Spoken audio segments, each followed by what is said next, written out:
देखिए, तालिबान का अफगानिस्तान में सत्ता हथिया लेना भारत के लिए भी खतरे की घंटी हो सकती है, क्योंकि अफगानिस्तान से भारत की जो सीमा लगती है वो पीओके यानी पाक ऑक्यूपाइड कश्मीर है। यानी उस रास्ते तालिबानी आतंकी न सिर्फ भारत में घुसपैठ कर सकते हैं बल्कि आतंक का तांडव भी मचा सकते हैं।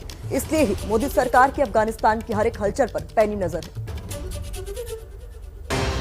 अफगानिस्तान में बिगड़ते हालात पर कैबिनेट कमेटी ऑन सिक्योरिटी यानी CCS की ये बैठक मंगलवार की रात तक चली। आज भी सुबह 11 बजे CCS की बैठक होगी। मंगलवार की बैठक में अफगानिस्तान में फंसे भारतीयों को सुरक्षित वापस लाने पर चर्चा हुई। इसके अलावा भारत की नजर तालिबान के रुख पर भी है। अफगानिस्तान में सरकार के गठन प्रक्रिया पर भी नजर रखी जा रही है। भारत के लिए अफगानिस्तान में हो रही उठापटक पर नजर रखना इसलिए भी जरूरी है क्योंकि उसका सीधा असर राष्ट्रीय सुरक्षा से है। एक्सपर्ट्स का मानना है कि अगला लक्ष्य भारत हो सकता है।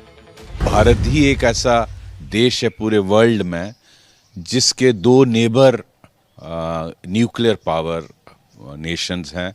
एक टेररिज्म स्पॉन्सर करता है, क्रॉस बॉर्डर टेररिज्म, और दूसरा उसका एक्सपेंशनिज्म का एजेंडा है, वो दूसरों की ज़मीन कब्जा करना चाहता है, चाइना। और अब तीसरा उसके साथ तालिबान। ये जो एक्सिस बन गया, ट्रॉयका बन गया, ये भारत के लिए एक नया खतरा बना है। 1997 से 2001 के तालिबानी के पिछले राज में भारत में आतंकवाद चरम पर था। इसी समय सबसे ज्यादा फिदायन हमले हुए थे। आतंकवादी एडवांस ट्रेनिंग के लिए अफगानिस्तान जाते थे। भारत और अफगानिस्तान की सीमा भी ऐसी है जो खतरे को बढ़ाती है। भारत अफगानिस्तान 106 किलोमीटर का बॉर्डर साझा करते हैं, लेकिन इस बॉर्डर पर फिलहाल पाकिस्तान ने कब्जा कर रखा है। ऐसे में पीओके से होकर LOC तक पहुंचने में सिर्फ 200 किलोमीटर की दूरी बचती है।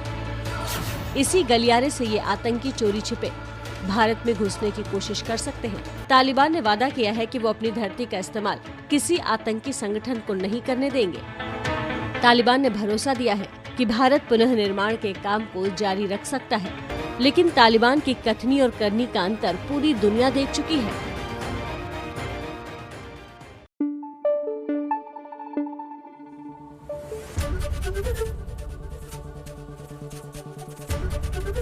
ABP न्यूज आपको रखे आगे।